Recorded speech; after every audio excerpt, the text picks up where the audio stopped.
선민의 도덕적 생활 규례 두 번째, 신명기 23장 19절에서 25절 말씀. 전편에 이어서 계속됩니다. 선민의 도덕적 생활 규례. 본문에는 선민의 도덕적인 생활 규례로서 이자 문제와 관련된 규례, 서원 이행과 관련된 규례, 줄인 자를 위한 생활 규례가 나온다. 각각의 규례가 주는 내용과 교훈은 무엇인가? 1. 이자 문제와 관련된 규례. 모세 규례에서는 형제에게 돈을 구워줄 때는 이자를 받지 말라고 했다. 가난한 형제가 먹고 살려고 빌린 돈이나 양식에 대해 이자를 요구하면 그들의 생계가 더 어려워지기 때문이다. 이웃 사랑을 통해 함께 사는 공동체를 만들라는 뜻이다. 모세 율법은 엄격한 면만 있지 않고 따뜻한 면도 있다.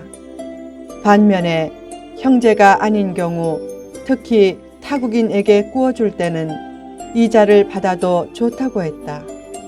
기본적으로 동족, 특히 형제 간에는 돈놀이를 통해 시험거리를 만들지 말아야 한다. 교회에서는 돈 거래가 없게 하라. 다단계 판매처럼 돈 사슬로 교우들이 얽히는 최악의 상황은 절대 없게 하라. 교우를 돈 버는 대상으로 삼지 않으려는 최소한의 양심과 염치가 있어야 한다. 교회와 교우를 이익의 도구로 삼지 말고 재정적인 혜택을 받거나 재정적인 신세를 지려고도 하지 말라. 기본적으로 인간 관계를 할 때 무엇을 얻으려는 마음을 가지지 말라. 원칙적으로 교우로부터 돈을 꾸지도 말고 교우에게 돈을 꿔 주지도 말라. 피치 못할 사정으로 자발적으로 돈을 꿔줄 때는 이자를 받지 말라. 은행 이자는 받아도 괜찮지만 교우로부터는 이자를 받지 말라. 돈을 많이 벌어 성공하기 전에 먼저 바른 성도가 되라. 성도다운 삶을 통해 역전 인생을 추구하고 인물이 되는 성공이 진짜 성공이다. 자린고비처럼 돈을 많이 모으면 성공한 것 같지만 그런 성공은 참된 성공이 아니다. 성공한 것과 위대한 것은 다르다. 성공한 것은 명예와 물질과 권세와 인기를 얻는 것이지만 위대한 것은 인격적인 것이다. 인격이 뒷받침되지 않는 자린고비나 고리대금업자의 성공으로는 남의 고개는 숙이게 해도 남의 존경은 얻지 못한다. 복종은 있어도 존경은 없는 비극적인 성공을 추구하지 말고 존경받는 성공을 추구하라. 이미지를 잘 관리해 겉만 그럴듯하게 보이지 말고 인격 관리를 통해 참된 존경과 존중을 받는 성공자가 되라. 2. 서원 이행과 관련된 규례. 서원이란 하나님께 무엇을 드리거나 어떤 일을 하겠다고 약속하는 것이다. 사람과의 약속도 잘 지켜야 하지만 하나님과의 약속은 더욱 잘 지켜야 한다. 서원을 안 지키는 것도 죄지만 더디 지키려는 것도 죄다. 서원하지 않았으면 죄가 없겠지만 하나님 앞에서 입으로 서원했으면 힘써 지켜야 하고 특히 자원해서 물질을 드리겠다고 한 약속은 그대로 행하라.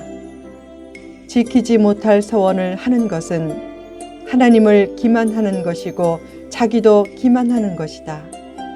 서원했으면 손해가 예상되어도 힘써 지키라. 서원은 대개 두 가지 상황에서 한다.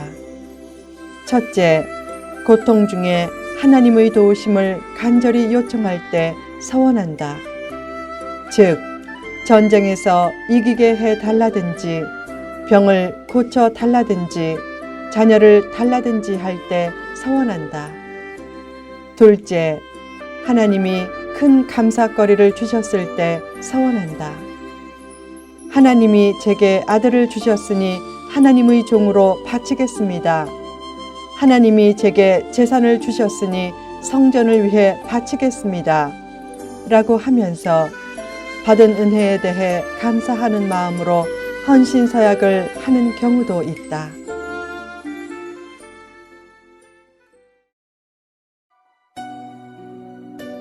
서원 기간은 다양하다. 한시적으로 헌신을 서원하는 경우도 있지만 평생 동안의 헌신을 서원하는 경우도 있다. 구약시대의 선지자나 제사장은 평생의 헌신을 서약했다. 그 대표적 인물이 사무엘이다. 신약시대에는 세례 요한이 있다. 나실린 서약을 하면 머리나 수염을 깎지 않고 포도주나 독주를 마시지 않고 시체나 부정한 것을 만지지 않고 이방인과 상종하지 않았다. 레갑인들은 평생 포도주를 마시지 않기로 가문 전체가 서약했다. 사도 바울이 2차 선교 여행을 끝내고 귀향할 때 고린도의 외항인 겐그레아에서 이전에 했던 서원을 따라 머리를 깎았다. 그때 왜 바울이 서원했는가? 첫째, 고린도 전도를 안전하게 잘 감당하게 해달라고 서원했을 것이다. 둘째, 유대인에게 자신이 율법을 무시하지 않고 준수함을 보여주려고 서원했을 것이다. 셋째, 장차 있을 큰 고난에 대비해 하나님의 도우심을 바라고 서원했을 것이다. 서원은 하나님이 자신을 지켜주시면 혹은 지켜주셨기에 자신도 헌신하겠다는 약속이다. 그 구약시대의 서원의 정신은 지금도 그대로 있다. 목사, 장로, 권사, 집사 등의 직분을 받을 때 하는 헌신 서약도 서원과 유사하다. 그러나 직분과 상관없이 모든 성도는 하나님의 뜻대로 신실하게 살겠다는 서원과 결단을 해야 한다. 주일 성수를 결단하고 신실한 말씀 생활과 기도 생활과 가정 생활과 봉사 생활을 결단하라. 하나님 앞에서 하는 결단이기에 그것을 남이 몰라도 좋다. 그 은밀하고 선한 결단을 최선을 다해 지키라. 3. 줄인 자를 위한 규례. 굶주린 사람이 남의 포도원에 들어가 포도를 배불리 먹어도 되지만 그릇에 담지는 말라고 했고, 남의 곡식밭에 들어가 이삭을 따서 줄인 배를 채워도 되지만 남의 곡식밭에 낫을 대지는 말라고 했다. 남의 과일이나 곡식을 따 그릇에 담거나 혹은 여타 기구를 사용하여 거두면 그것은 줄인 배를 채우는 단계를 넘어 도둑질하는 행위가 되기 때문이다. 모세 규례는 사랑과 공의를 동시에 강조하면서 특히 줄이고 가난한 자들에 대한 관심과 나눔을 촉구한다. 힘써 구제를 실천하라. 주변을 보면 줄인 상태로 사는 사람이 많다. 그들의 생계를 위한 분투를 이해해주고 더 나아가 최대한 도움을 주라. 하나님께서 내 아우 아벨이 어디 있느냐 라고 물으실 때 제가 아우를 지키는 사람입니까? 라고 대답했던 가인처럼 살지 말라. 줄인 아벨을 지켜주는 성도가 되라. 예수님이 인류 구원을 위해 생명을 내놓으셨듯이 예수님을 영접해 구원받은 성도도 줄인 자를 위해 자기 것을 내어줄 줄 알아야 한다. 가뭄과 기근이 극심한 어느 날 하나님이 엘리야를 사르밧 땅으로 보내셨다. 사르밧 성문으로 들어가다가 땔감을 줍던 한 과부에게 마실 물 한 그릇과 먹을 것을 부탁했다. 염치 없는 부탁 같지만 있을 수 있는 부탁이었다. 유대인들은 낯선 나그네에 대한 환대를 중시했기 때문이다. 그녀는 빵 한 조각도 없고 밀가루 한 줌과 기름 몇 방울밖에 없는 상태에서 땔감을 구해 아들과 함께 마지막 음식을 만들어 먹고 죽기를 기다리던 여인이었다. 엘리야가 그녀에게 말했다. 두려워하지 말고 음식을 만들어서 내게 먼저 가지고 오라. 그 후에 그대와 아들이 먹을 음식을 만들라.